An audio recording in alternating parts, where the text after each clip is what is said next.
यार ये जो स्ट्रैटेजी है ना, इसको बहुत ही वाहियात स्ट्रैटेजी बोलते हैं अपने गाने चलाने के लिए। वापस से प्रिंस नरूला ने जो बोला था ना कि एक साइड कंट्रोवर्सी मैंने चालू करी, मैं अब एंड कर दूंगा, ये मेरी तरफ से एंड है। भाई कहाँ है एंड? वापस तो आप टारगेट कर रहे हो। चलिए मैं आप लोगों को बता देता हूँ कि क्या हुआ है पूरी कहानी। तो भाई चीज़ें सेम एज इट इज़, कुछ भी फ़र्क नहीं है प्रिंस नरूला के बिहेवियर के अंदर। प्रिंस ने कंट्रोवर्सी स्टार्ट करी, अब क्या हुआ, सॉन्ग चलाने के लिए ना एक घटिया सी हरकत कर दी है। और ये हरकत जो होती है ना, इससे कितने व्यूज़ ले लोगे भाई? 10,000, 20,000, 50,000, उससे क्या होगा? मतलब 10-20 हज़ार व्यूज़ से कितना कमा लोगे? $100, $200, $500 कितना कमा लोगे? इतना तो आते भी नहीं है वैसे, 100, 200, ₹500 आ सकते हैं। तो भाई ये हरकतें जो है ना, मैं आप लोगों को बताता हूँ यहाँ पे वीडियो के माध्यम से कि क्या है, आप लोगों को खुद ही समझ में आ जाएगा। यार ये सॉन्ग प्रमोशन करने की बहुत ही घटिया जो है ना हरकत, ये प्रिंस बार बार कर रहा है। कंट्रोवर्सी एंड करने के बावजूद जो है वापस पोक कर दिया है। चलिए मैं आप लोगों को इस वीडियो में बता देता हूँ कि क्या है, बट उससे पहले गाइज सब्सक्राइब कर दो, क्योंकि इस तरीके के जो वीडियोस जो होते हैं मेरे ओपिनियन वाले, और मेरा ओपिनियन बहुत ब्रूटल होता है, बहुत ही न्यूट्रल होता है, और मैं अपने मतलब जो होता है ना कि एकदम न्यूट्रल तरीके से देख रहा हूँ, तो उस वजह से आपको जो है सब्सक्राइब कर सकते हो तो कर दो भाई, हमारे नंबर बढ़ जाएंगे। लाइक भी कर दो। चलो भाई, तो मैं बता देता हूँ किस तरीके से वापस जो है टारगेट टारगेट चीज़ें खेली जा रही है। प्रिंस ने जो है कल एक स्टोरी डाली, पहले आप वो तो ये है वो हाय एवरीवन। सीन। सो एक न्यूज़ थी कि कुछ छलारू लोग हैं, छपरी, जो मैं पहले उनको बोल ही चुका हूँ कि उन्होंने हमारा गाना लीक कर दिया, छपरी जो अपने उनके आप को साथ बोल गाना रहा था। है ये। बट उनको लगता है कि हमारा नुकसान करा के उनको ये मजे आ खुद ही जाएंगे, अपना है लीक ना, करवा सब लेते। कुछ हो जाएगा। But it doesn't matter, video तो आएगी उसकी, और अब जिस तरह से आएगी अब उनको भी मजा आएगा देख के और हमें भी मजा आएगा देख के। और उससे पहले आज के लिए हमने कुछ छोड़ा है, मीटर छोड़ा है। उनको लगता है हम एक ही गाना बनाते हैं, भाई हम टैलेंटेड बंदे हैं, ठीक है। तो हम कुछ बनाते हुए टाइम लगाते। सो रात को शाम को 5 बजे कुछ पावर पैक छोड़ रहा हूँ। तो भाई इसके बाद क्या है कि उसने एक और लोगों को क्या है कि ये एक पब्लिक गैदर करना चाह रहा है। उसको लग रहा है कि मैं पब्लिक गैदर कर लूँ, एल्विश के फैंस, एल्विश के दुश्मन जो है वो मेरे पास आ जाएंगे और मेरे फ़ैन बन जाएंगे। बट ऐसा होना नहीं है ना। एल्विश के दुश्मन इक्का दुक्का जो जो भी इधर उधर के होंगे, जो वो एल्विश के दुश्मन है, वो आपके फ़ैन नहीं बनेंगे। ये सब कुछ चीज़ें करने से आप कहीं ना कहीं अपनी इज़्ज़त खो रहे हो। ये एल्विश को कोई इस सब चीज़ों से फ़र्क नहीं पड़ना, आप अपनी इज़्ज़त जो है वो गंवा रहे हो।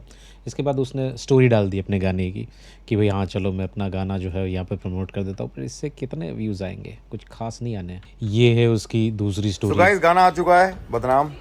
मैं लिंक डाल रहा हूँ, जाकर गाना चेकआउट करो। ये लो भाई दूसरा। तैयार तो बहुत सारा। यहाँ तक ही बात नहीं रुकी थी।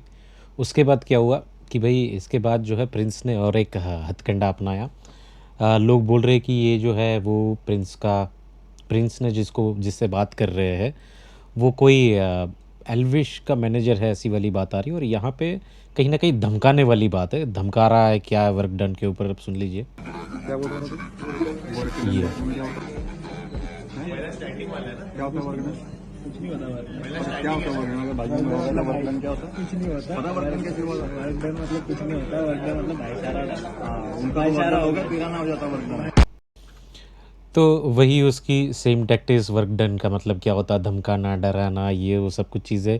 ये सब कुछ चीज़ें एल्विश के साथ वो कर नहीं पा रहा, मतलब कर भी रहा है तो भी ऑनलाइन ऑनलाइन गैंगस्टरगिरी दिखा रहा है और अटेंशन लेने की पूरी कोशिश कर रहा है। मेरे हिसाब से लोगों को इग्नोर करना चाहिए। इसकी इतनी पोस्ट आती है मेरे टीएल पे तो मेरे को आ जाना पड़ रहा है, और मुझे बहुत सारे लोग डीएम कर देते हैं मेरे इंस्टाग्राम पे कि भैया ये देखो अब ये बुली कर रहा है, ये अलग तरीके की पोकिंग कर रहा है, वो जवाब भी नहीं दे रहा फिर भी ये नौटंकी कर रहा है।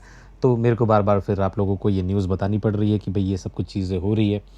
गाइज लाइक कमेंट और इस चीज़ के ऊपर मुझे बता दो कि ये क्या करना चाह रहा है, क्योंकि मुझे जितना समझ में आ रहा है मैंने आप लोगों को बता दिया।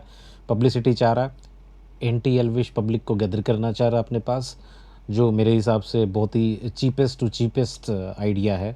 इससे इज्जत जाती है और कुछ नहीं जाता। इससे आप खुद नहीं बन पाओगे। आप बोलते हो ना 10 साल मैंने इंडस्ट्री में करा, आपको 100 लोग देखने नहीं आते क्या? वो 10 साल काम के उस चीज़ के, वहाँ पे 600 लाख 600K जो है लोग उसकी लाइव स्ट्रीम में बैठे होते हैं।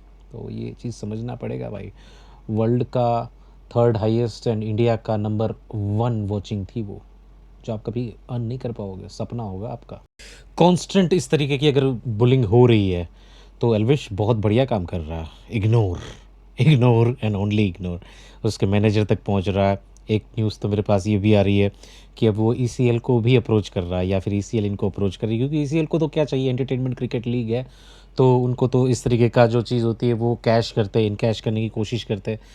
फर्स्ट ईसीएल में जो था वो मुनावर वर्सेस ये, सेकंड ईसीएल भी यही सेम चीज़ है, एल्विश मुनावर, एल्विश मुनावर, ये सब कुछ चीज़ें चलती रहती है ना, एंटरटेनमेंट। फिर वो एक सेलिब्रिटी क्रिकेट लीग थी, तो वहाँ से भी लोगों को समझ में आया कि भाई ये इस तरह की कंट्रोवर्सीज़ जो होती है सेलिब्रिटीज़ के बीच में, उसको इनकैश किया जाए, तो डेफिनेटली मैं बिल्कुल शॉक नहीं होऊंगा अगर ये ईसीएल में दिख भी जाए, तो कोई टीम के साथ में दूसरी एल्विश के अगेंस्ट, एल्विश के अगेंस्ट। और रजत दलाल की भी एक चीज़ आ रही है कि रजत दलाल भी लोग बोल रहे हैं कि भाई इसको मत लो एल्विश, इसको अपनी टीम में मत लेना। इस तरीके की बातचीत जो है वो मैं हर जगह पोस्ट देख रहा हूँ, क्योंकि एक वीडियो ये भी आई थी कि रजत दलाल के लिए एल्विश बोल रहे हैं कि भाई ये क्या, क्यों फ़ोन कर रहा भाई, क्यों फ़ोन कर रहा, क्यों फ़ोन कर रहा है। मतलब स्क्रिप्टेड होता है चीज़ें, वो तो मैं समझ रहा हूँ, बट लोग जो फैंस है वो रजत को नहीं देखना चाह रहे।